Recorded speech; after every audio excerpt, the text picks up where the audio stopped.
నీవు భయపడు మనుషుల చేతికి నీవు అప్పగింపబడవు అని యెహోవా సెలవిచ్చుచున్నాడు. 18వ వచనం, నీవు నన్ను నమ్ముకొంటివి గనుక నిశ్చయముగా నేను నిన్ను తప్పించదను. చాలండి, దేవుని స్తోత్రం కలుగునుగాక. హల్లెలూయా. నూతన సంవత్సరం, నూతన వాగ్దానం, దేవుని స్తోత్రం కలుగునుగాక. 18వ వచనం స్పష్టంగా నీకు నాకు వాగ్దానం, నమ్మిన వారికి వాగ్దానం. చేయెత్తి దేవునికి స్తోత్రం చేద్దాం. చేయి చూపించిన వారందరికీ వాగ్దానం, కిందకి వెళ్ళిపోయిన వారికి ఏమైందో వాగ్దానం. దేవునికి స్తోత్రం కలుగునుగాక. హల్లెలూయా. వాగ్దానం, నీవు నన్ను నమ్ముకొంటివి గనుక నిశ్చయముగా నేను నిన్ను. దేవునికి స్తోత్రం చెప్పండి. నీవు నన్ను నమ్ముకున్నావు కనుక దేవుడు చెప్తా ఉన్నాడు ఈ మాట. సందర్భం ఏమిటంటే ఇర్మియాతో మాట్లాడుతున్నాడు దేవుడు. ఇది ఇర్మియా గ్రంథంలో మాట.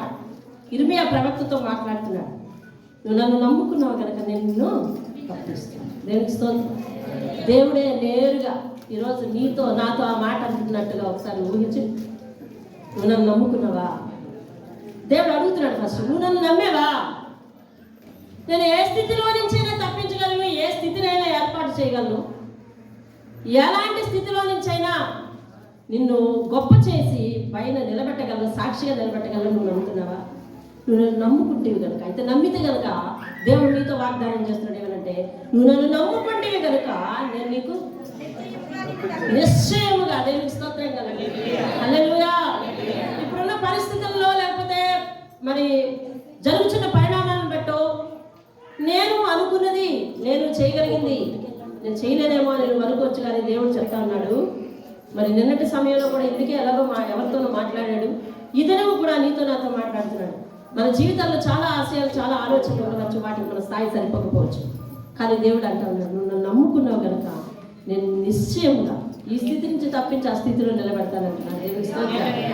హల్లెలూయా.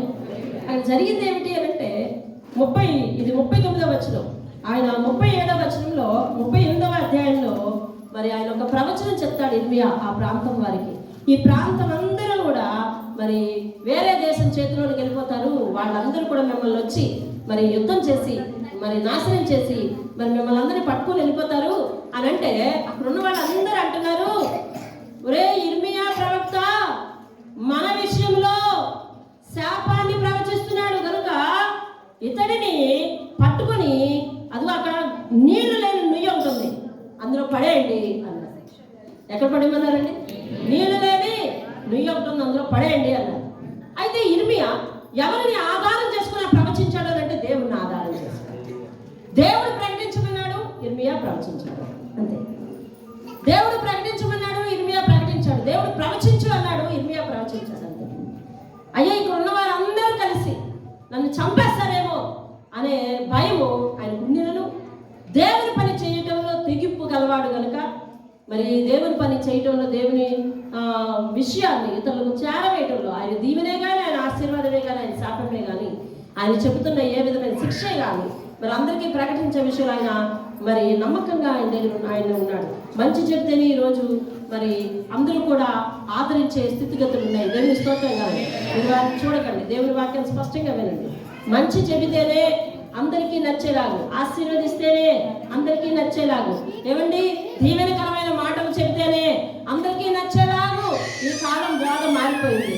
కానీ దేవుడు అంటా ఉన్నాడు, మరి దేవుని వాక్కులు స్పష్టంగా మనం తీసుకోవాలి, ఖచ్చితంగా తీసుకోవాలి.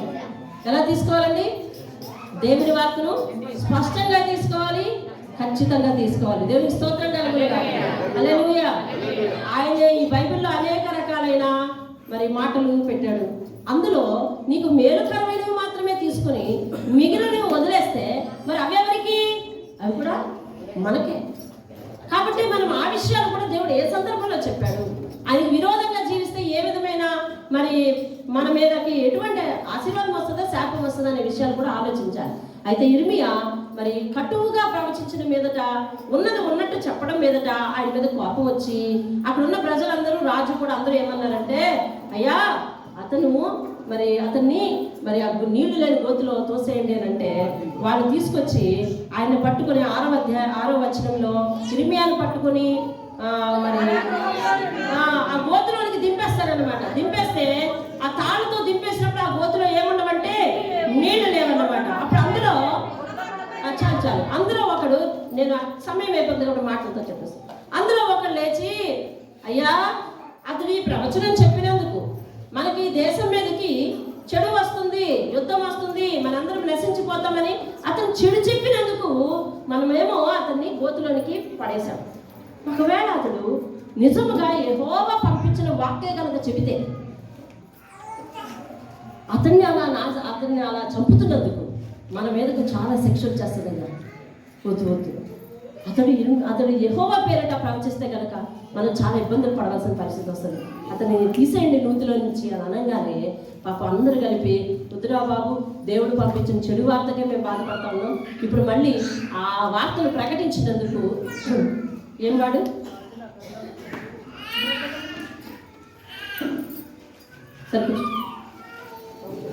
ఆ వార్తను ప్రకటించినందుకు మనము కష్టపెడితే ఆ శాపం కూడా మన మీదకి వస్తుందని చెప్పి వాళ్ళందరూ మరి తాళ్ళతోటి, మరి మెత్తని తాళ్ళతోటి అతనికి లోపలికి పంపించి అతని భుజాల కింద తాళ్ళను పెట్టుకోమని జాగ్రత్తగా అతని పక్కకు బయటికి తీసి ఒక బందీ గృహంలో పడేస్తాడు.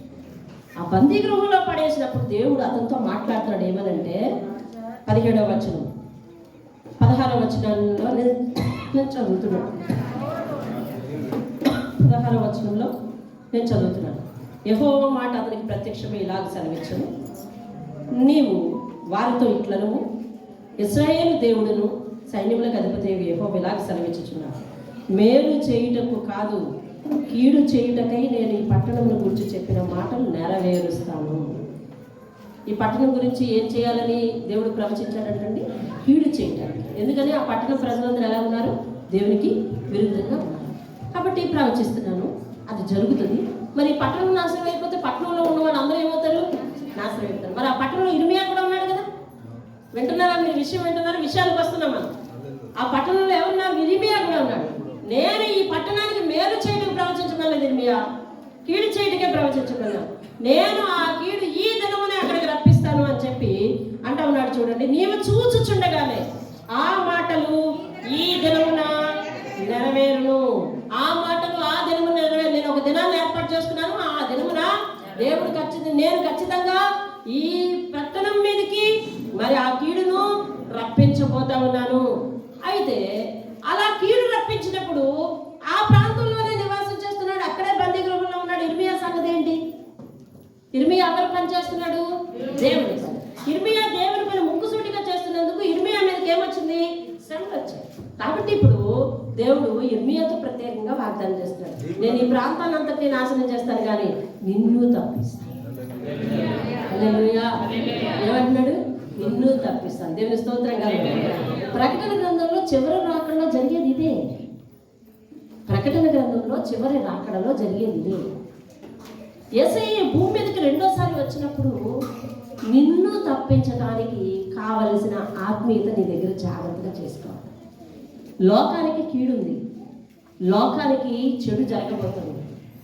దేవుడు వచ్చి తన వారిని ఏరి తన లోకానికి తీసుకెళ్ళిపోతా ఉన్నాడు. జాగ్రత్తగా దేవుడు వచ్చి తన వారిని ఏరి, తన వారు అంటే తన మాట విని లోపడి తన జీవితాన్ని సరిచేసుకుని తన బలిపీఠం దగ్గర తన వారి ఆత్మను కట్టుకున్న వారందరినీ కూడా దేవుడు ఏం చేయబోతున్నాడంటే తీసుకెళ్ళబోతున్నాడు ఆ లోకానికి. అలాంటప్పుడు అలాంటి ఉగ్రత దినము ఈ లోకానికి ఉంది. అయితే దేవుడు ఆయన ఆశ్రయించినందుకు నీకు ఒక ప్రత్యేకమైన వాగ్దానం ఇస్తున్నాడు. ఏంటంటే ఆ దినమున నేను నిన్ను తప్పించను. దేవుని స్తోత్రం. ఏమంటున్నాడంటే ఆ దినమున నేను నిన్ను తప్పించదను, నిశ్చయముగా నేను నిన్ను తప్పించదను. నీవు చూచుచుండగా 18వ వచనం, నీవు నన్ను నమ్ముకుంటేవి కనుక నిశ్చయముగా నేను నిన్ను తప్పించదను. దేవుని స్తోత్రం కలగదు. ఆయన నమ్ముకుంటే మనకి జరిగే ప్రయోజనం ఏమిటి అని అంటే దేవుని చేత తప్పించబడతాం. దేవుని స్తోత్రం. ఇందాక కీర్తనలో అదే చదువు, తప్పించబడాలి.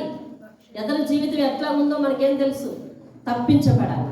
అలా తప్పించబడాలి అని అంటే నిన్ను నన్ను కాయవాడు ఎవరవ్వాలి అని అంటే దేవుడే అవ్వాలి. హల్లెలూయా. నిన్ను నన్ను కాయవాడు ఎవరవ్వాలండి? దేవుడే అవ్వాలి. దేవునికి స్తోత్రం చెప్పండి. దేవుడు నన్ను కాయవాడు అవ్వాలి. దేవుడు నన్ను కాయవాడు అవ్వాలి. దేవుడు నాకు కాపరి అవ్వాలి. దావీదు అన్నాడు ఏమని? యెహోవా నాకు అని వెంటనే స్టేట్మెంట్ ఇచ్చాడు. ఏమన్నా తెలుసా? నాకు లేదు, నాకు ఏది నన్ను చెడదీసేది ఏది కూడా నా దగ్గరికి రాదు. దేవుని స్తోత్రం. నాకు కాపరి. నువ్వు తప్పించబడాలంటే నీకు కాపరి ఎవరు అవ్వాలో తెలుసా? దేవుడు అవ్వాలి. ఈ సంవత్సరం దేవుడు నువ్వు కాపరిగా చేసుకోవాలి. ఎప్పటి వరకు ఆయన బలీయమైన చేతుల కిందకు నువ్వు రాలేదేమో, నిజంగా ఆయన పని చేయడానికి లేదా ఆయనతో ఖచ్చితంగా జీవించడానికి నువ్వు తీర్మానం చేసుకోలేదేమో. ఒకవేళ ఆయన చేతి కిందకు వచ్చి ఇదిగో అయ్యా నీవు వద్దన్నది నేను వదిలేస్తున్నాను, నువ్వు చేయమన్నది నేను చేస్తాను, ఇదిగో నూతనమైన తీర్మానంతో నేను ఈరోజు నిలబడుతున్నాను, ఈ కొత్త సంవత్సరం మొదటి ఆదివారం రొట్టె తీసుకునే ముందు నీవు చెప్పిన మాట ప్రకారం నేను నిలబడిపోతున్నానని ఆయన హస్తాల్లోనికి వెళ్తావా? అయితే ఆయన నీకు కాపరిగా ఈ రోజు నుంచి ఉండబోతున్నాడు. హల్లెలూయా, హల్లెలూయా. నూతన తీర్మానంతో సిద్ధపడు. నిజంగా మరి నూతన సంవత్సరంలో సంవత్సరానికి ఇందాక అబ్బాయి ఎవరో చెప్పారు, సంవత్సరానికి ఒక్కసారి కూడా దేవుని సన్నిధికి వెళ్ళలేనటువంటి దౌర్భాగ్య స్థితి. కానీ పేరుకి ఎవరో తెలుసా? క్రైస్తవులు. పేరుకి ఎవరు? క్రైస్తవులు. మరి వారి నెలలో ఏం తీసుకుంటుంటాం? రొట్టె తీసుకుంటూ ఉంటాం. సరైన సమర్పణలోకి వెళ్ళావా అంటే వెళ్ళలేదు. సరైన సమర్పణలోకి వెళ్ళకపోతే దేవుడు ఆ ఉగ్రత దినమందు నన్ను ఎట్లా తప్పిస్తాడు చెప్పు? నిన్నెట్లా తప్పిస్తాడు చెప్పు? అసలు తప్పించుకునే పరిస్థితి, తప్పించుకోకపోతే ఇరుక్కుపోయే పరిస్థితి, తప్పించుకుంటే దేవుని దగ్గర సేఫ్టీగా ఉండే పరిస్థితి ఒక రోజు దాపురిస్తుందన్న సంగతి క్రైస్తవుడైన నీకే గుర్తు లేకపోతే లోకానికి ఎట్లా గుర్తుంటుంది చెప్పు? ఈ నూతన సంవత్సరం ఆయన బలిష్టమైన చేతుల కింద నువ్వు వెళ్ళిపోవాలి. దేవుని స్తోత్రం కాదు. ఆయన ఎలాగ చేసుకోవాలంటే కాపరిగా చేసుకోవాలి. దేవుని స్తోత్రం. 23వ కీర్తన దావీదు రాసిన కీర్తన. దావీదు ఎప్పుడు ఆ కీర్తన రాశాడంటే, దావీదు తన చిన్నతనంలో అందరూ ఆ కీర్తన దగ్గరికి వద్దాం చూడండి, అందరూ ఆ కీర్తన దగ్గరికి వద్దాం. 23వ కీర్తన చాలా అద్భుతమైన కీర్తన. మీరు చదవమని అనలేదు, అక్కడికి రండి ప్లీజ్. రైట్, ఇప్పుడు వినండి. మరి దేవుడు మరి దావీదు తన చిన్నతనంలో వాళ్ళ అమ్మ దేవుడిని పరిచయం చేసింది. అయ్యా నువ్వెప్పుడు దేవుడిని స్తుతిస్తూ ఉండాలి, నీ ప్రాణానికి ఆధారం అతడే, నీ ప్రాణాన్ని మరి ఊదినవాడు అతడే, నువ్వు చనిపోతే ఆయన దగ్గరికి వెళ్ళాలయ్యా, జీవితాంతము కూడా నిన్ను నడిపించేది అతడే అని చెప్పి తల్లి రంగరించిపోసింది. ఇక ఇతను గొర్రెల దగ్గరికి వెళ్తున్నప్పుడల్లా వాళ్ళ నాన్న ఏం చేశాడంటే, అన్నయ్యకు ఒక ఆర్మీ ఉద్యోగం, మరి తర్వాత అన్నయ్యకు ఒక ఆర్మీ ఉద్యోగం, తర్వాత అన్నయ్యకు ఒక ఆర్మీ ఉద్యోగాలు, అందరినీ ఉన్నతమైన ఉద్యోగాల్లో ఉంచాడు. వీడు మాత్రం అందరినీ ఉద్యోగాలను పంపిస్తే మన ఇంట్లో గొర్రెలు ఎవరు కాస్తారు? వీడైతే సూటబుల్ అని చెప్పేసి వీడిని పంపించాడు. ఎక్కడికి? గొర్రెలకి. తండ్రి చేత ఎన్నిక లేదు. తల్లి మాత్రం చెప్పింది, అయ్యా నువ్వెవరిని నమ్మదయ్యా, నిన్ను హెచ్చు చేయవాడు దేవుడే, ఆయన్ని నమ్ముకుంటే మంచిది నాయన అని చెప్పింది. ఇక ఆ తల్లి చెప్పిన మాటలు పట్టుకుని ఇంకా అతడు ఆ గొర్రెల్ని నడిపించుకుంటూ వెళ్తా ఉన్నాడు. వాటికి ఆకలేసే సమయానికి చక్కగా పచ్చిక గల చోట్ల అంటే గడ్డి ఎక్కువగా ఉన్న చోటికి తీసుకెళ్తున్నాడు. మరి అది తిన్న తర్వాత మంచినీళ్ళు ఎక్కడ బాగున్నాయో అక్కడికి తీసుకెళ్తున్నాడు. ఇలాగా మరి ఏ అపాయం రాకుండా అలాగా కనిపెట్టుకొని ఇలాగా కర్ర మీద చేయించుకొని అట్లా చూస్తూ ఉన్నాడు. లేదు అంతా బాగుంది, సురక్షితంగా ఉంది అని అనుకుంటే ఆ కర్ర పక్కన పెట్టి చక్కగా వేడ వాయించుకుని దేవునికి కీర్తనలు పాడుకుంటా ఉన్నాడు. ఒకానొక సమయంలో ఆ ఏదో సింహం అంట మరి ఆ గొర్రెల మీదకి పడ్డానికి ఒకేసారి వచ్చేసింది. వచ్చేస్తే ఇవన్నీ కూడా చల్లా చెదర అయిపోయి ఓ చెట్టుగా ఒక మూలకు ఒకటి గొర్రెలు చల్లా చెదర అయిపోయండి. కానీ దావీదు మాత్రం ఎదురు నిలిచి ఆ సింహాన్ని ఏమో చీల్చేసి దాన్ని చంపేసి అన్ని చుట్టూరు తిరిగాడు. ఎక్కడున్నారు కదా, రండి బయటికి రండి, నేను ఉన్నాను కదా, రండి బయటికి అనగానే అన్ని గొర్రెలు వచ్చి ఆయన చుట్టూ చేరాయి. అప్పుడు దావీదు మనసులో ఒక ఆలోచన వచ్చింది, నేను వీటి ప్రాణం మీదకి వచ్చిన ఆ పులిని నేను చంపేసి రండి అన్నా, నేను ఉన్నాను కదా మీకేం కాదు అనగానే నా చుట్టూ చేరిపోయాయి. నిజంగా ఒక పశువులకే నేను ఇంతటి భద్రతను ఇస్తుంటే దేవాది దేవుడు నాకెంత భద్రత ఇస్తున్నాడు కదా. ఆయన కదా నిజంగా నాకు ఆధారం. నన్ను ఆహారం ఉన్న చోటికి ఆయన కదా నడిపిస్తాడు. నన్ను దాహం వేసిన చోటుకి ఆయన, దాహం తీర్చే చోటుకి ఆయనే కదా నడిపిస్తాడు.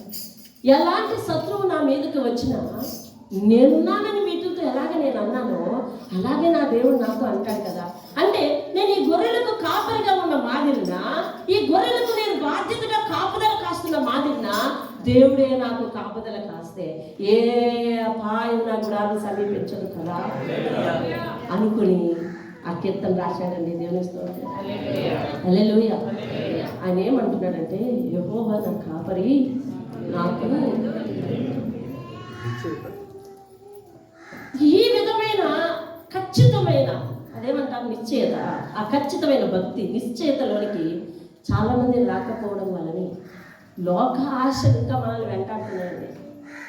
లోకంలో నలుగురిలో కూడా మనం ఉన్నాం, సంఘములో 100 మందితో కూడా మనం ఉన్నాం, పని చేసే చోట 10 మందితో కూడా మనం ఉన్నాం. ఎక్కడ చూసినా మన హాజరు పోలేదు, ఎక్కడ చూసినా మన పేరు పోలేదు. ఎక్కడ ఆ గుంపులోనే ఉన్నాం, ఇదిగో ఈ గుంపులోనే ఉన్నాం. కానీ దేవుడు ఆ ఆపద్దినమున, ఒక దినం వస్తుందట, ఆ దినమున నిన్ను ఏరే పరిస్థితి వస్తే ఏ గుంపులో ఉంటావు ఆ రోజు మనం నిర్ణయించుకోవాల్సిన పరిస్థితి ఉంది. అయితే దావీదు అన్న మాట దగ్గరికి వద్దాం. ఆయన అంటున్నాడు, యెహోవా నా కాపరి, దేవుడు నా కాపరిగా ఉంటుండగా నాకు ఏది కొదవలేదు. దేవుని స్తోత్రం. హల్లెలూయా. దేవుడు నా కాపరిగా ఉంటుండగా నాకు ఏది కూడా కొదవలేదు. అందుకని చివరిలో ఒక మాట అంటాడు, ఏంటో తెలుసా? అది చిరకాలము యెహోవా మందిరంలో నేను ఏం చేస్తాడంటండి? నివాసం చేస్తాడంట. అందుకని ఆయన నాకు కాపరిగా ఉంటే నాకు ఏ కుదువ లేదు కాబట్టి నేను చిరకాలము కూడా, జీవితాంతము కూడా ఆయన దగ్గరే నేను నివాసం చేస్తాను అంటాను. అరే అందరు అడుగుతున్నారు దావీదుని, ఎందుకయ్యా నువ్వు దేవుడు అంటే అంత పిచ్చి పడిపోతావు, ఎందుకయ్యా నువ్వు దేవుడు అంటే అంత ప్రేమ నీకు అని అడుగుతూ ఉన్నాడు. ఆయన కారణాలు చెప్తా ఉన్నాడు. ఏమన్నా తెలుసా? అయ్యా ఆయన నాకు కాపరి, ఆయన నాకు కాపరిగా ఉంటే ఏ కొదువ నాకు లేదు. ఒక పశువులకు నేను ఇచ్చే భద్రత కంటే దేవుడు నాకు ఇచ్చే భద్రత చాలా మెండు. దేవుని స్తోత్రం. ఆయన నన్ను ఏం చేస్తున్నాడంటే, అక్కడి నుంచి చూడు, పచ్చిక గల చోట్ల నన్ను నడిపించుచున్నాడు అని గమనిస్తున్నాడు. దేవుని స్తోత్రం. ఒక గట్టి సాక్ష్యం చెప్తున్నాడు, నాకు ఆహారానికి కొదువ లేదు. దేవుడిని నమ్మితే నువ్వు పస్తుంటావు, దేవుని నమ్మితే నీకు ఆహారం ఇస్తాడు, దేవుని నమ్మితే నిన్ను ఆకలితో ఉంచడు. ప్రముఖ దైవజనుడు బిల్లీ గ్రామ్ గారు లక్షలాది మందికి సేవకుడు. అతను సేవ ప్రారంభించే రోజుల్లో ఒకానొక రోజు ఆయన పస్తుండవలసి, ఆయన దగ్గర డబ్బులు లేవంట, పస్తున్నాడట. సరే ఆయనకు పరిచర్య ఎలాగూ మరి ఫోన్లో వాక్యం చెప్పాలంట. ఫోన్లో మరి అది వరకు మరి ఆ రేడియోలో వాక్యం చెప్పాలంట. రేడియోలో వాక్యం చెప్పాలి, 3 స్పెల్లో రేడియోలో వాక్యం చెప్పాలంట. ఆ దేశంలో 3 స్పెల్లో రేడియోలో వాక్యం చెప్పేవాడట. ఆయనకి సాయంత్రం అయ్యేసరికి 3 వర్తమానాలు చెప్పేసరికి ఆకలేసేస్తుంది. అయ్యా ఆకలేస్తుంది, నేను ఆకలితో ఉన్నాను, నాకు కానుక ఇవ్వండి అని చెప్పి నేను ఎవరిని అడగను అని తీర్మానం చేసుకున్నాను. నేను ఆకలితో ఉన్నానయ్యా, నేను ఎవరిని అడగను, ఆకలితో ఉన్నాను ఎవరికి చెప్పను, పోషిస్తే పోషించు, చంపేస్తే చంపే, నా చావు గురించి అలా ఇంట్రాగేషన్ చేయకూడదయ్యా. ఎందుకు చచ్చిపోయాడు అంటావు, ఎలా చచ్చిపోయాడు అంటావు, గదిలో ఒక్కడే ఉండి ఎందుకు చచ్చిపోయాడు అంటావు అని ఇంట్రాగేషన్ ఉండకూడదు. నా గురించి ఆయన నన్ను జాగ్రత్తగా తీసుకెళ్ళిపోయా, ఏ విధమైన గడబడి లేకుండా అని ప్రార్థన చేస్తున్నాడంట. 2వ రోజు అయింది. 2వ రోజు అయ్యేసరికి మరలా రేడియోలో 3 వర్తమానాలు చెప్పాలంట. ఆ 3 వర్తమానాలు చెప్పడానికి నేనైతే సిద్ధపడుతున్నాను. ఆయన ఈ మిషన్ ఎంతవరకు పనిచేస్తుందో అంతవరకు జరిగించుకో, అన్నం పెడితే పెట్టు, లేదంటే తీసేసుకో అని ప్రార్థన చేస్తున్నాడంటే. దేవుని స్తోత్రం. హల్లెలూయా. 2వ దినం గడుస్తా ఉంది, నో ఫుడ్, అన్నం లేదంట, ఆహారం లేదు. 3వ రోజుకి వచ్చేసాడు. 3వ రోజు కూడా అలాగే చక్కగా సిద్ధపడ్డాడు. అయ్యా కొంచెం ఓపిక ఉంది, ఈ ఓపికతో నీ పరిచయం చేస్తాను, ఈ ఓపికతో నీకు వర్తమానాన్ని అందిస్తాను వాళ్ళకి అని చెప్పి మొదటి ఆరాధన, 2వ ఆరాధన, 3వ ఆరాధన ముగించాడు. 3వ రోజు సాయంత్రం కొన్నిసార్లు విశ్వాస జీవితంలో, విశ్వాస పక్షంలో నీకు కొన్ని పరీక్షలు వస్తే దేవుడి కోసం నిలబడవాలగా. దేవుడు పోషించేవాడే, వెంటనే నిందిస్తావా? నీ సేవ చేస్తున్నాను, 3 వర్తమానాలు చెప్పాను, 3 ముద్రలు పెట్టలేవా అన్నాను అని అంటావా? ఆయన ప్రశ్నించలేదు. 3వ రోజుకి వచ్చేసాడు, మంచం మీద పడుకున్నాడంట. పడుకుంటే ఆయన చెప్తున్నాడండి అని చెప్తే పట్ట కదిలిపోయింది నాకు కూడా. ఎదలు ఉన్న పేగులు వెనకాతలు ఉన్న వెన్నుకు అంటుకొని మహా బాధ అంటండి. ఎదలు ఉన్న పేగులు వెనకాతలు ఉన్న వెన్నుకు అంటుకొని బాధ. 10 రోజులు అన్నం తీసుకోకుండా ఉపవాసం ఉండి చూశాను. ఆ వర్తమానం ఉంది. అంటే నేను ద్రావకాలు తీసుకున్నాను కాబట్టి నాకు అంత ఎఫెక్ట్ లేదు. కానీ అతనికి వెన్ను అంటిపోయి బాధగా ఉంది. ప్రభువా, ఇదిగో ఆఖరి శ్వాస ఏమో, మంచుల్లో ఉన్నాను, నువ్వు జ్ఞాపకం చేసుకో, నీ రాజ్యానికి తీసుకుంటున్నావు నాకు అర్థమవుతుంది అని అంటా ఉంటే దేవుని స్వరం వినిపిస్తుందంట. బిల్లి, బ్యాగ్లో 55 రూపాయలు ఉన్నాయి, తీసుకొని బియ్యం కొనుక్కపోయి అంట. అసలు ఏమీ లేవని కదా ఇతను ఇంతవరకు ఎదురు చూసింది. అసలు అతని దగ్గర చిల్లి గవ్వ లేదు. అతని ఇంటిలో లిమిటెడ్ వస్తువు. ఆయనకు ఒక బైబిల్ బ్యాగు, ఆయనకు ఒక బల్ల, ఆయనకు ఒక చిన్న చిన్న సామాన్లు, వండుకోవడానికి చిన్న చిన్న సామాన్లు. తన వస్తువులు ఏంటో తనకు తెలుసు. తన దగ్గర పైసా లేదు. కానీ దేవుడు ఏం చెప్తున్నాడు? నీ బ్యాగ్లో 55 రూపాయలు ఇచ్చాను, తీసుకోబోయి అని చెప్తాను. ఇతను నిజం ఉంటుంది అని చెప్పి లెగిసి మరి ఇల్లు చూసుకుంటే 55 రూపాయలు అందులో ఉన్నాయండి. హల్లెలూయా, హల్లెలూయా. ఓపిక చేసుకొని వెళ్ళి తెచ్చుకొని వంట వండుకొని అందులో 20 రూపాయలు మిగిల్చాడంట. ఆ 20 రూపాయలతో ఖర్చు పెట్టిన మరి 35 రూపాయలతోనూ దేవుడు అతన్ని వారము అనర్గళంగా పోషించాడంటండి. దేవుని స్తోత్రం. హల్లెలూయా, హల్లెలూయా. ఆయన నమ్మితే పస్తు లేదు, ఆయన పని చేస్తే పస్తు లేదు, ఆయన నమ్ముకుంటే పస్తు లేదు. దేవుడు అంటా ఉన్నాడు, ఈ లోకంలో ఆహారమే కాదు, నేను నీకు జీవాహారాన్ని ఇచ్చి కూడా నేను తృప్తిపరుస్తానంటా ఉన్నాడు. దేవుని స్తోత్రం. హల్లెలూయా. అని అంటాడు, నన్ను పచ్చిక గల చోట్ల ఆయన నడిపిస్తాడు, ఆహారం ఇస్తాడని చెప్తా ఉన్నాడు. సాక్ష్యం రాసుకో. దేవుడు ఏమిస్తాడంట? ఆహారం ఇస్తాడంట. మరి ఇంకా ఎక్కడ నడిపిస్తాడంటండి? శాంతికరమైన జలముల యొద్ద నన్ను నడిపించుచున్నాడు. దేవుని స్తోత్రం. నీటి కుంట దగ్గర కాదండి, శాంతికరమైన జలములు. దేవుని స్తోత్రం. మన మనసుకు ప్రశాంతతనిచ్చే అవకాశాలు, మన మనసును సేద తీర్చే అవకాశాలలోనికి మనం నడిపిస్తాడు. దేవుని స్తోత్రం. దాహం అనేమో తెలుసా? ఆత్మీయ అర్థం చెప్తుంది. కోరిక, నీ కోరిక ఆత్మీయమైనదైతే దేవుడు ఖచ్చితంగా దాహాన్ని దేవుడు తీరుస్తానంటున్నాడు. దేవునికి స్తోత్రం. దేవుడు కాపరిగా ఉంటే ఏమేమి అందాయి మనకి? ఇప్పటికి దాహము, ఆహారం అందింది, దాహం అందింది. ఇంకా తీసిన వాళ్ళు చదవండి. ఆ తర్వాత వచ్చిన నా ప్రాణమునకు ఆయన సేద తీర్చుచున్నాడు, అంటే విశ్రాంతినిస్తున్నాడు. దేవునికి స్తోత్రం. 3వ బహుమానం ఏమిటన్నమాట? విశ్రాంతి. నీ శ్రమలతో నువ్వు విసిగి వేసారిపోతున్నావేమో, దేవుడు ఒక మాటను పంపిస్తే నీకు విశ్రాంతి కలుగుతుంది. ఇప్పుడు ఇర్మియా బందీ గృహంలో ఉన్నాడు. ఇర్మియాతో దేవుడు మాట్లాడుతున్నాడు. అయ్యా ఇర్మియా, నేను నిన్ను విడిచిపెట్టలేదు. ఇదిగో ఆ దినమున నువ్వు చెప్పినట్టుగా నువ్వు ఎలాగైతే ప్రవచించావో అలాగే ఈ దేశం మీదకి నేను జరిగిస్తాను. నీ మాట కింద పడనివ్వను. నువ్వు అన్నట్టుగానే ఆ దినమున ఈ దేశానికి క్షామం వస్తుంది, ఈ దేశానికి మరి కీడు వస్తుంది. ఆ దినాన్ని నేను నిన్ను తప్పిస్తాను. ఎందుకంటే నువ్వు నమ్ముకున్నావు కదా నన్ను. ఎందుకంటే నువ్వు నమ్ముకున్నావు కదా. ఈ సంవత్సరానికి మనకు అది వాగ్దానం. నువ్వు నమ్ముకుంటే దేవుడు ఖచ్చితంగా నీకేం చేస్తాడంటే తప్పిస్తాడన్న విషయంలో. దేవుని స్తోత్రం. ఇందాక వాళ్ళు చెప్తా ఉన్నారు, 70,000 కట్టాలి, లేకపోతే ఇంకోటి కట్టాలి, లేకపోతే ప్రమాదాలు. తప్పించబడకపోతే మేము ఏమైపోదు. లేదు, దేవుడు నిన్ను తప్పిస్తాడు. ఎందుకంటే నువ్వు నమ్ముకున్నావు కదా. ఏంటంటే నువ్వు నమ్ముకున్నావు.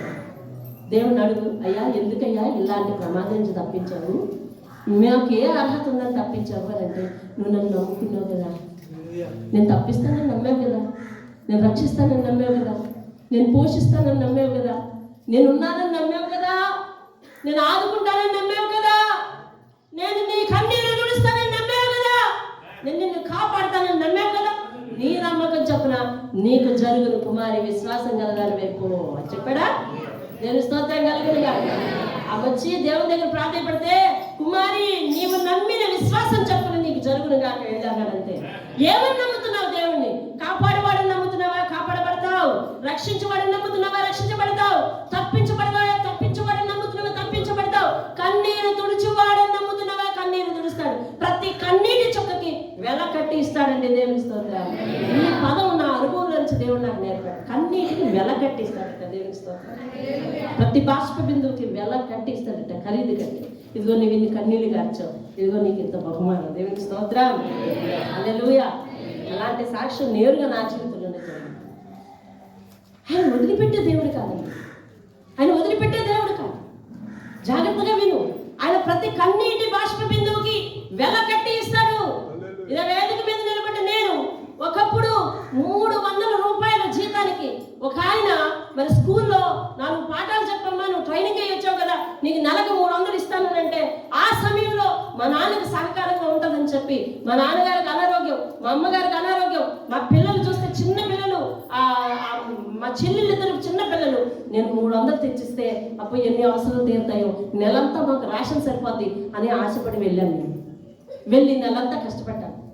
మీరు నమ్మరు, నెల వచ్చేసరికి ఎంత వేగా తేదీ పూర్తయిపోతుందా 300 అందుకుంటున్నా, తేదీ పూర్తయిపోతుందా 300 అందుకుంటున్నా అనే ఆశ నాలో పరిగెట్టేస్తా ఉందండి. రోజు తేదీ చూసుకుంటా ఉన్నాను, 300 అందిపోతాయండి. ఇదే జనవరిలో నన్ను అందరూ అపాయింట్ చేసుకున్నాను. ఎందుకంటే నాకు ఎగ్జామ్స్ మరి నవంబర్తో అయ్యాయి, డిసెంబర్ ఖాళీగా ఉన్నాను. జనవరిలో నన్ను ఆయన తీసుకుని వెళ్ళి ఆ స్కూల్లో కూర్చోబెట్టాడండి. ఇక తేదీ అయిపోతుంటే జనవరి 31 వచ్చింది. ఇక నాలో సంతోషం అంత కాదు. ఇంట్లో కష్టాలు చూస్తున్నాను, ఆలోచిస్తే మంచం మీద ఉంది, ఆయన చూస్తే ఎలాగున్నారు, పిల్లలు చూస్తే ఎలాగున్నారు. అయినా కానీ నేను 31 వచ్చేసరికి 300 తీసుకొచ్చి నాన్న చేతులు పెట్టేస్తానని ఎదురు చూస్తున్నాను. కానీ అతడు అన్నాడు మరుసటి రోజు, నేను ఫస్ట్నే వెళ్ళాను, ఫిబ్రవరి 1న ఆయన దగ్గరికి వెళ్ళాను. వెళ్ళి అయ్యారు అంకుల్ అనేదా, నేను సత్యనారాయణ గారు ఇప్పుడు ఉన్నారు లేదా, ఆయన చనిపోయింది. ఆయన దగ్గరికి వెళ్ళాను. అయితే అంకుల్ డబ్బులు ఇస్తానన్నారు అన్నాను. ఇస్తానమ్మా, నెలైందా, సాయంత్రం ఇస్తాను అన్నాను. ఎంత సింపుల్గా చెప్పాడు. ఎంత సాయంత్రం ఇస్తానరా. ఈ సాక్షి ఇదివరకు కొంతమంది విన్నట్టుంది. నేను సాయంత్రం వెళ్ళిపోయాను అన్నాడు. రేపు ఉదయం ఇస్తాను రా. రేపు ఉదయం వెళ్ళిపోయాను అన్నాడు. రేపు సాయంత్రం ఇస్తాను రా. సాయంత్రం వెళ్ళాను అన్నాడు. రేపు ఉదయం ఇస్తాను రా అన్నాడు. సాయంత్రం వచ్చి కనపడండి. ఇలా 2వ నెల పూర్తయిపోయింది. అయినా నాలో ఆశ చనిపోలేదు. 600 అందుకుంటానని ఆశ పెరిగిపోయింది. 600 అందుకుంటానని ఆశ పెరిగిపోయింది. ఇంట్లో చూస్తే మా అమ్మకి అనారోగ్యం పెరిగిపోతుంది. సింపుల్గా అనారోగ్యం ఏమీ లేదు. ఆమెకు కళ్ళజోడు లేక, కళ్ళజోడు వేయకపోతే ఇక తలంతా బద్దలు కొట్టేస్తుంది. మనిషిగా ఉండదు. దొర్లేటటువంటి గొప్పలు. కళ్ళజోడు వేయించి తాగుతాను. 600 పెడితే కళ్ళజోడు ఏంటి, ఇంట్లో రేషన్ కూడా వచ్చేది. 600తో నేను ఏం చేస్తాను కళ్ళజోడు అని అనుకుని ఆశతో తిరిగాను. ఆయన చెప్పింది అదే. మార్చి నెలంతా ఆయన చెప్పింది సమాధానం అది. కానీ మార్చి ముగింపుకి వచ్చేసరికి నాలో ఆశ చనిపోలేదు. 900 రూపాయలు అందుకుంటానని ఆశతో తిరుగుతుంది. నిజంగా నా జీవితంలో ఇది జరిగిన సాక్ష్యం అండి. నా జీవితంలో ఇది జరిగిన సాక్ష్యం. 900 అందుకుంటానని, 900 ఒకేసారి ఇంటికి తెచ్చి నాన్న చేతిలో పెడతానని, అన్ని అవసరతలు తీరిపోతాయని చెప్పి ఈ మధ్యకాలంలో మేము ఎలా గడుపుతున్నామో ఇంకా దేవునికే తెలియాలి. అయినా మరి 3వ నెల, మార్చి నెల పూర్తయింది. ఏప్రిల్లో కూడా అదే సమాధానం. అయింది.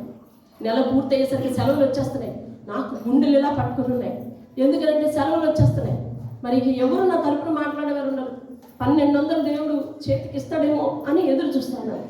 ఆమె ఆయన భార్య, ఆ పిల్లలు ఎందుకండి అలాగా తిప్పిస్తున్నారు, 900 మీకు ఏంటి అని ఏమో మరి దేవుడు ఆయన ఎందుకు అలా వాడుకున్నాడో తెలియదు. కానీ దారింటి వెళ్ళే ప్రతిసారి ప్రభువా ఈ పూట నా చేతిలో అయింది డబ్బులు పెట్టాలయ్యా, ఈ పూట అయిన నా చేతిలో డబ్బులు పెట్టాలి, ఈ పూట అయిన నా చేతిలో డబ్బులు పెట్టాలి, డబ్బులు అవసరం, ఈ పూట నా చేతిలో డబ్బులు పెట్టాలని నేను ప్రయత్నిస్తాను.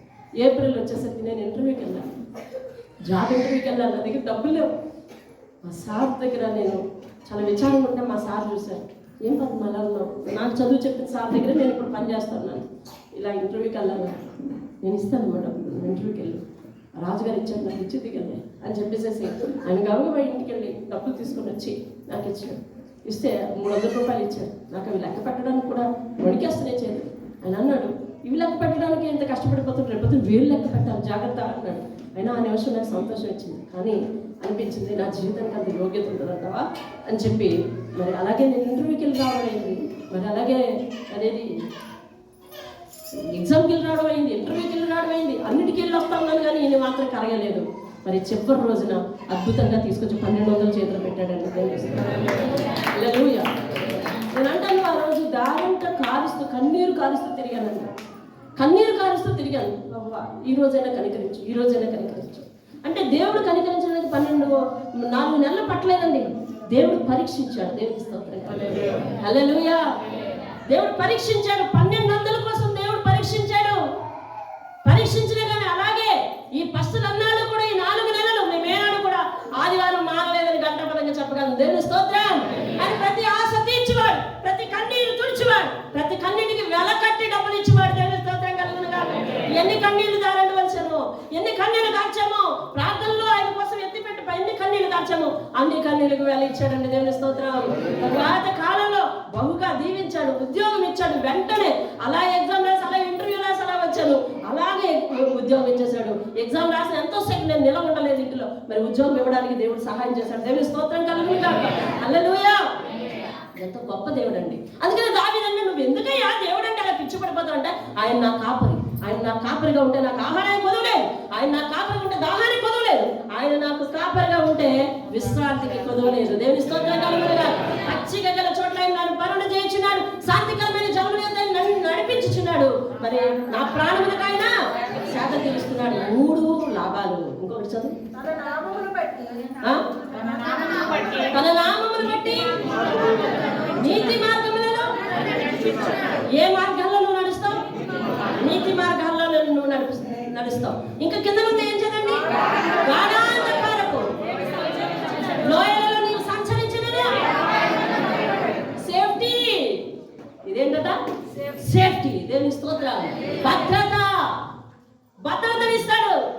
నిన్ను దుష్టుడు ముట్టకుండా, నీ జీవితం నాశనం అయిపోకుండా, నువ్వు ఏ ఆకలి చేత చనిపోక్కర్లేదు, ఏ దాహం చేత చనిపోక్కర్లేదు, ఏ కోరికలు తేవలేదు నువ్వు చనిపోక్కర్లేదు, ఏ పరిస్థితులను కృంగిపోక్కర్లేదు.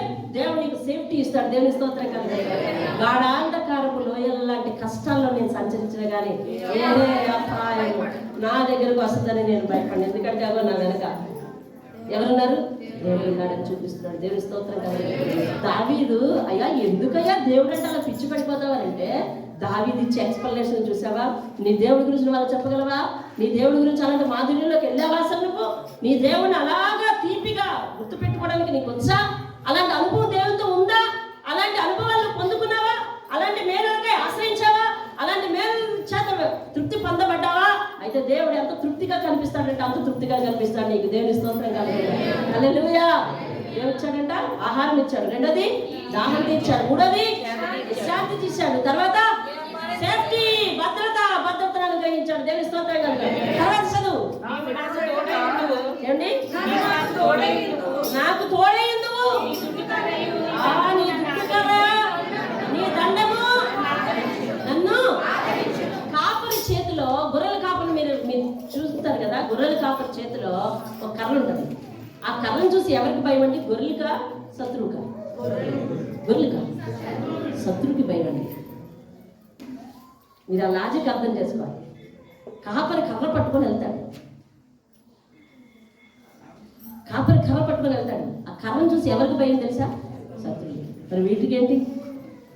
నా యజమాని ఉన్నాడు, నా యజమాని చేతిలో కర్ర ఉంది, 2 చాలు. నీ దుట్టు కర్ర నన్ను ఆదరిస్తుంది, నీ దుట్టు కర్ర నన్ను నాకు రక్షిస్తుంది. ప్రొటెక్షన్. దేవుని స్తోత్రం. హల్లెలూయా. ఏమిటన్నమాట? ప్రొటెక్షన్. ప్రొటెక్షన్. ఇప్పటికి ఎన్ని ఆశీర్వాదాలు అయినాయండి? ఎన్ని రాసుకున్నాను చెప్తారు. 1 ఫుడ్, 2వది దాహము, థర్స్టీ, ఇంకా 3వది సేఫ్టీ కాదు, రెస్ట్, విశ్రాంతి. 4వది ఏంటి? భద్రత.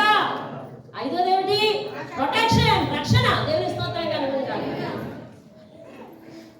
హల్లెలూయా.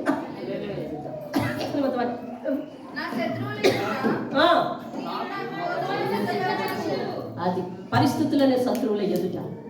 లేదా నీకు నిజంగా నీ జీవితంలో నిన్ను ఇష్టపడని శత్రువులు ఎవరైనా ఉన్నారంటే, ఇందాక కీర్తనలో చదివాం, వారు ఏ దోషము లేకుండానే నా మీద పగబడుతున్నారు అని చదివాను. చూసాం?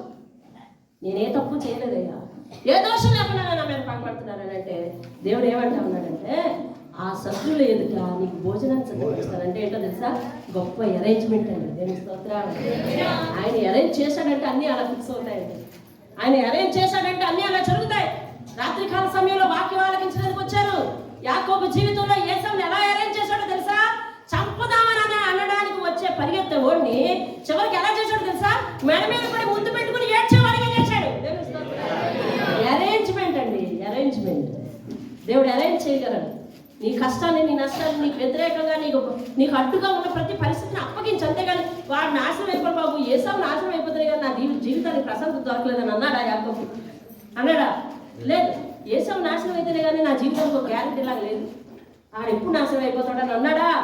లేదు. తప్పు నాదే, తప్పు నాదే, తప్పు నాదే అని ఒప్పుకుంటూ ప్రార్థన చేస్తా ఉన్నాడు. కాబట్టి చంపుతానని వచ్చే ఏసావు కొన్ని సంవత్సరాల తర్వాత తమ్ముడిని చూసి లేపి కౌగిలించుకుని ముద్దు పెట్టుకుని అంటా ఉన్నాడు. ప్రేమగా మాట్లాడి కన్నీరు విడుస్తున్నాడండి. దేవుని స్తోత్రం కలిగి. ఎవరండి అరేంజ్ చేస్తారనగా? ఎవరు మారుస్తారండి మనసుల్ని?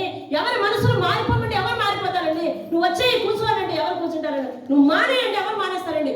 దేవుడు నీతో మాట్లాడాలి. దేవుని స్తోత్రం కలుగుగా. ఈనాటికి వ్యసనాలు మానక, లేదా బుద్ధులు మానక, ఆలోచనలు మానుకోక ఎవరైనా సంఘంలో ఉన్నారు అని అంటే వారు దేవుని దర్శనాన్ని, దేవుని వాక్య దర్శనాన్ని పొందుకోలేదు. ఆ మాధుర్యం వారికి తెలియదు, ఆ తాకిడి వారికి తెలియదు. అది తెలిసిన వాడు ఎప్పుడు కూడా దేవుని దగ్గర మరి మెడ ఎత్తుకుని ఉంటాడు, తల దించుకుని, అయ్యా నీవే నా దిక్కు అంటాడు. దేవునిస్తూ నిన్ను బట్టి నేను మార్చుకుంటానయ్యా, లొంగే జీవితం నాకు ఇయ్యా అంటాడు. దేవునిస్తూ ఇంకా నా పాపం లప్పుకొని నేను లొంగుతానయ్యా అంటాడు. ఆ భక్తుడు ఎవరో పాట రాశాడు ఏంటంటే, ఇంకా నా ఆయుష్ పెంచు, నా బ్రతుకు మార్చుకుంటాను, యేసు నీ చేతికి నేను లొంగిపోతాను, నా ఆయుష్ అంతా ఇది తెలుపు అంటా ఉన్నాడు. దేవుని స్తోత్రం. హల్లెలూయా. రైట్. ఆ వాగ్దానాలు ఏంటి? ఆ ఆశీర్వాదాలు ఎన్ని ఆశీర్వాదాలండి? 5 ఆశీర్వాదాలు. ప్రొటెక్షన్, తర్వాత ఏంటంటే అరేంజ్మెంట్. నూనెతో నా తల అంటి ఉన్నావు. దేవుని స్తోత్రం కలుగునుగా. ఎవరి నూనెది? దేవుని చేతిలో నూనె, అభిషేక తైలంతో నిన్ను అభిషేకిస్తాడు. దేవుని స్తోత్రం కలుగునుగా. ఇందాక ఒక వ్యక్తి వచ్చి సాక్ష్యం చెప్తా ఉన్నాడు. ఏమనంటే, ఆ బ్రదరే కనుక, సతీషే కనుక లేకపోతే నేను నా జీవితంలో దేవుని అంగీకరించేవాడిని కాదు అని అంటే, ఇప్పుడు రక్షణ ఎవరికి వచ్చింది అని అంటే దయానిధికి వచ్చింది. అభిషేకం ఎవరికి వచ్చింది అంటే సతీష్కి వచ్చింది. దేవుని స్తోత్రం. హల్లెలూయా. నువ్వు ఎవరైనా ఒక ఆత్మ నడిపిస్తే, ఆ ఆత్మ నీ వలన ఆత్మీయ అభివృద్ధి పొందితే, దేవునికి పనికొచ్చే పాత్రగా మారితే, వారిలో సంతోషంగా మారితే, దేవుడు నీ మీదకి అభిషేకాన్ని పంపిస్తాడండి. దేవుని రక్షణ వాళ్ళకు, అభిషేకం నీకు. దేవుని స్తోత్రం. హల్లెలూయా. ఈ సంవత్సరం ఆత్మలను సంపాదించే పరిచర్యలో ఉండడానికి ప్రయత్నించండి. ఆత్మలను దేవుని వాక్యం దగ్గరికి నడిపించి మంచి కాపరిని వారికి అప్పగించండి. దేవుని స్తోత్రం. వేసే మన కాపరి. దేవుని స్తోత్రం. ఏంటంటే అభిషేకం. తర్వాత ఏంటంటే నా గుండె నిండి పొందుచున్నది సంతోషం, satisfaction, spiritual anointment. Spiritual development అంటే ఆత్మీయ అభివృద్ధి. దేవుని స్తోత్రం. హల్లెలూయా. సంపూర్ణమైన సంతృప్తి, ఆత్మీయ అభివృద్ధి అన్ని నీకు దేవుడు ఇస్తానంటున్నాడు. దేవుని స్తోత్రం కలిగిన. ఇంకేంటంట? నేను బ్రతుకు దినములన్నీ ఏదేమి వస్తాయండి? కృపా క్షేమము. కృపా క్షేమం అంటే ఏమిటి? ఆరోగ్యం. అంతే కదా? క్షేమం అంటే ఏమిటి? ఆరోగ్యం. ఆయన కృపలో సర్వ సంపద. దేవుని ఆరోగ్యము, సంపద కూడా మనకు వస్తాయండి. అందుకని దావీదు ఏమంటున్నాడంటే, అయితే ఇప్పుడు ఏం చేస్తావు అంటే, చిరకాలము నేను ఆయన సన్నిధిలోనే ఉంటాను. అడిగారు, ఎందుకయ్యా యెహోవా అంటే అంత పిచ్చి పడిపోతావు? ఆయన సన్నిధిలోనే ఎప్పుడు ఉంటానంటావేంటి అని అంటే, ఆయన అంటా ఉన్నాడు, ఇవి నేను రావాలి. ఆయన చెప్పే సమాధానాన్ని మొదటి వచనాన్ని చివరి వచనాన్ని కలిపి చదవండి. ఒక్కరు చదవండి.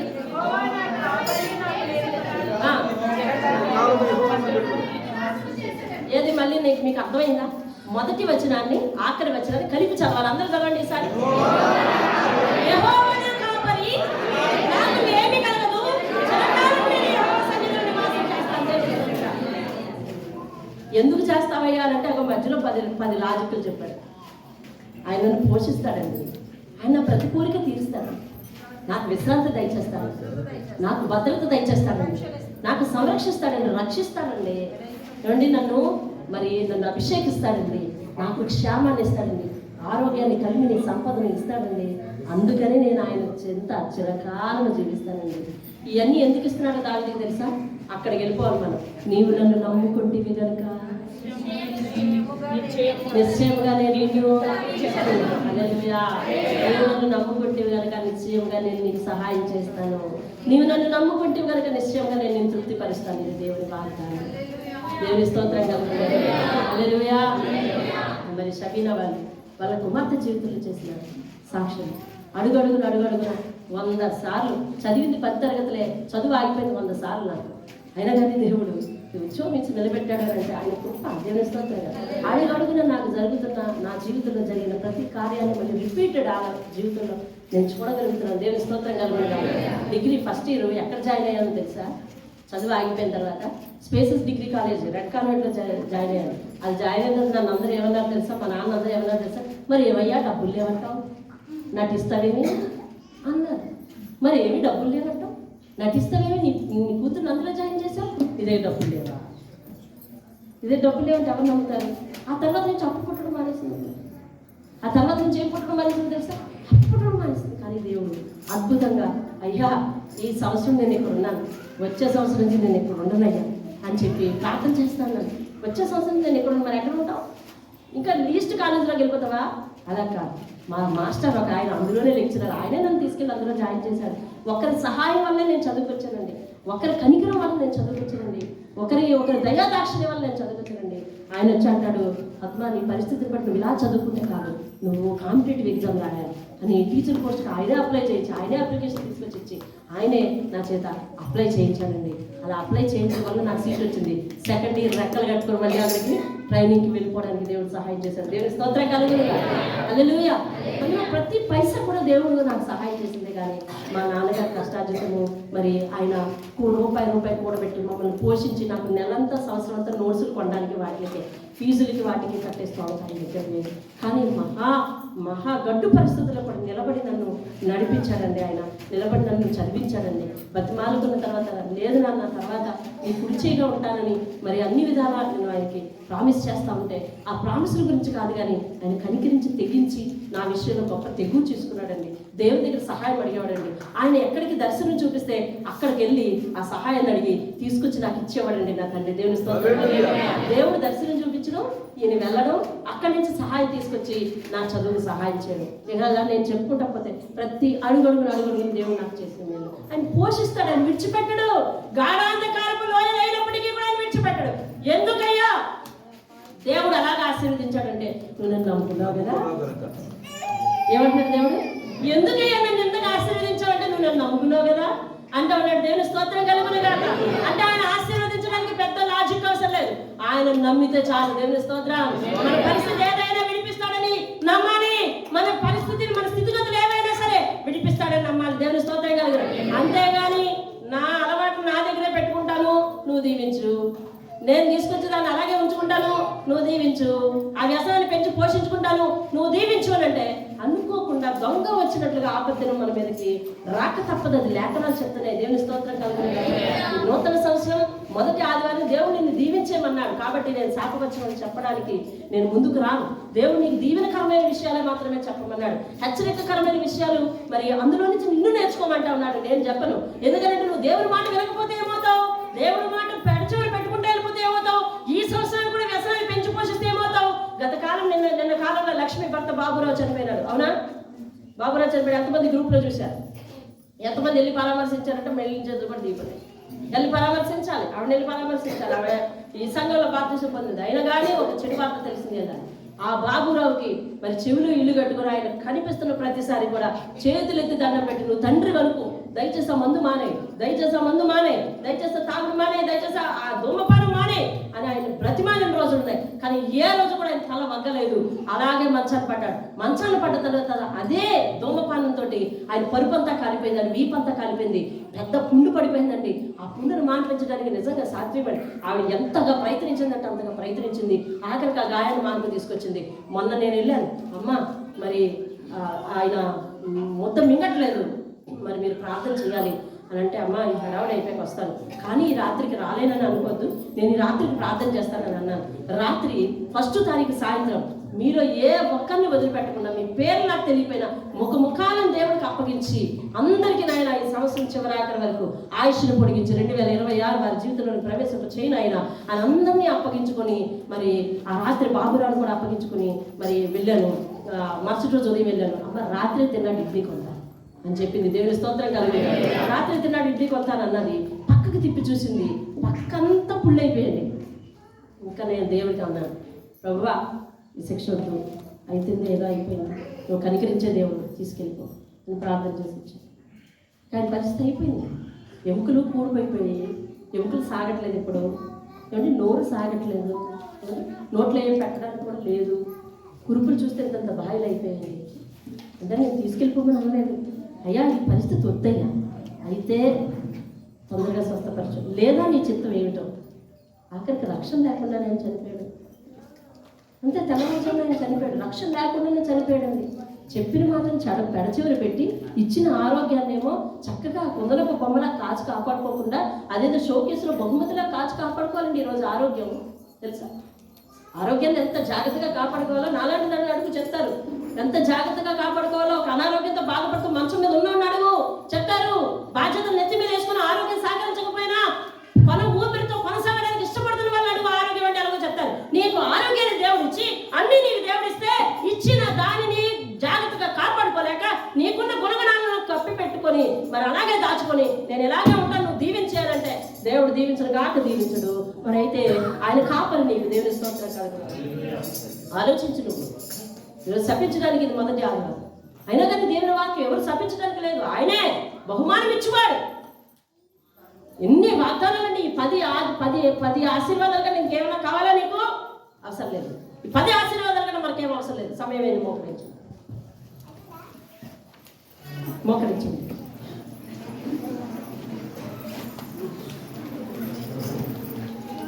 మోకరించాలి. కుర్చీలో ఉన్న వాళ్ళు లేచి నిలబడాలి. మీరు ఆరాధనలో కూడా నిలబట్టలేదు. ఓపిక దేవుడు ఇస్తాడండి, ఓపిక దేవుడు ఇస్తాడు. అవన్నీ పేర్లు కంటుకుపోయిన సేవకుడికి పోషించి మరి మరలా బ్రతికించలేదా? దేవుడు ఇస్తాడు. దేవుడు నువ్వు కాపరిగా చేసుకుంటున్నావా లేదా? ఆయన చేతుల్లోనికి వస్తున్నావా లేదా? ఆయన దుడ్డు కర్ర కింద, ఆయన దండము కింద నువ్వు సాగిలు పడుతున్నావా లేదా? ఈ సంవత్సరం అంతా పొదుగు లేకుండా ఈ సంవత్సరం అంతా నీ దాహాన్ని తీరుస్తుంది. అనగా దేవుని ఆత్మకు నచ్చిన కోరికలను తీరుస్తూ, నీకు విశ్రాంతిని కలుగజేస్తూ, నీకు భద్రతనిస్తూ, నీకు రక్షణనిస్తూ, నీకు ఆత్మీయ అభివృద్ధినిస్తూ, అభిషేకాన్ని ఇస్తూ, ఆరోగ్యాన్ని ఇస్తూ, క్షేమాన్ని ఇస్తూ, సంపదనిస్తూ, 10 రకాల లాభాలను ఇస్తూ నడిపించే ఆ కాపరి చెంతకు వస్తావా? పూర్తిగా ఆయన చేతుల్లోకి రావాలండి. నువ్వు ఎప్పుడూ వచ్చావు అది కాదు. అదే కరెక్ట్ అయితే దేవుడు ఈ వాక్యంతో నీతో నాతో మాట్లాడండి. ఇంకా పూర్తిగా ఆయన చేతుల్లోకి వెళ్ళాలి. ఈరోజు ఇక్కడ ఉన్న మన ఊళ్ళో ఉన్న పిల్లలు, వారిని స్థిరపరచాలంటే ఎన్ని సంవత్సరాలు పడుతుంది ఆలోచించండి. అన్ని సంవత్సరాల ఆయుష్ను పొందుకోవాలంటే ఈ రోజు అతనికి వ్యతిరేకంగా నడిస్తే అవుతుందా? ఈ రోజు నీ ఇష్టానుసారంగా నడిస్తే అవుతుందా? అవును. అయితే ఎవరి జీవితాలను గండి కొడతావంటే నీ పిల్లల జీవితాలను గండి కొడతావా? వద్దు. ఆయనకు లోపాటు ఉంటే నీ ఒడిలో ఉన్న పిల్లల్ని ఒక సరైన త్రాటి మీద నిలబట్టగలిగిన స్థితి దేవుడు ఇవ్వాలి. ఎంత గొప్ప అవసరం ఉందండి మనకి. ప్రార్థించండి. యెహోవా నా కాపరి, నాకు లేమి కలుగు. నేను పచ్చిక గల చోట్ల శాంతికరమైన జలాలు లేదని చిరకాలం ఆయన చేతుల్లోనే, ఆయన సన్నిధిలోనే నేను ఉంటాను. నా గిన్నె ఆత్మతో నిండిపోతుంది. ఆత్మీయ అభివృద్ధి నాకు దైవం దయచేస్తాను. నా బ్రతుకు దినములన్నీ కృపాక్షేమాలు నా వెంట వస్తాయి. గాఢాంధకరపు లోయలో నేను సంచరించి నేను భయపడినా, ఎందుకంటే ఆయన దుడ్డు కలిగిన దండము నన్ను ఆదరించి నాకు భద్రతను రక్షణ ఇస్తుంది. అటు ప్రార్థన నీ నోటితో చేయి. అయ్యా నువ్వే నా కాపరి, అయ్యా నువ్వే నా కాపరి.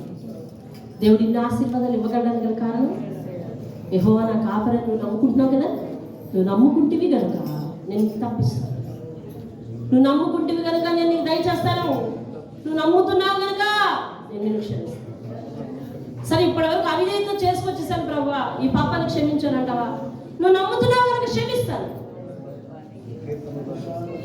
మహాగణుడు, మహోన్నతుడు, సర్వశక్తిమంతుడు నాయన, అద్భుతమైన నాయన తండ్రి, నాయన ఆత్మీయ పాఠానికి వందనాలు చెల్లిస్తాను.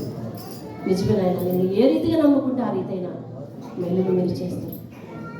అయ్యా తండ్రి, సమాధానం కలిగి మేము వెళ్తే, నిన్ను పూర్తిగా నమ్మితే నాయన మా జీవితానికి కావలసిన వాగ్దానంతో, మా జీవితానికి కావాల్సిన సమృద్ధికరమైన 10 ఆశీర్వాదాలు నువ్వు మమ్మల్ని నాయన తండ్రి సంతృప్తి కలగజేస్తావయ్యా. అటు భాగ్యము, యోగ్యత, ధన్యత ప్రతి ఒక్కరికి దయచేసి వినయం గల హృదయం ప్రతి మనసులను పెట్టి రాత్రి గుండెని తీసివేసి మాంసం గుండెని వారికి ఇచ్చి, యెహోవా నా కాపరి, ఆయన చేతుల్లోకి నేను వెళ్తున్నానని తీర్మానం దయచేసి మీరే మహిమా ఘనత ప్రభావం పొందమని, నూతన ఆశీర్వాదాలకు వారు వారసులు కావాలని, ఈ సంవత్సరం అంతా ప్రభుత్వాన్ని నూతన ఆయుష్ను పొందుకొని ఆత్మీయతను పొందుకొని ప్రభువా నూతన సంవత్సరం మళ్ళా 2026లోనికి ప్రవేశించి ఒక నూతన వాగ్దానంతో మరలా సిద్ధపడ్డాను. వారు ఏ వాగ్దానం చేస్తారో ఆ వాగ్దాన విషయంలో నమ్మకంగా ఉండి నిన్ను నమ్ముకోవడానికి సహాయం చేయి. నువ్వు తిరిగి వారితోనూ నువ్వు నన్ను నమ్ముకున్నావు కనుక నేను నువ్వు నమ్మినట్టుగా చేస్తానయ్యా అని చెప్పి తండ్రి దీవించి ఆశీర్వదించమని యేసునామములో అడిగి వేడుకుంటున్నాను. ఆమేన్. ఆమేన్. ఆమేన్. ఆమేన్.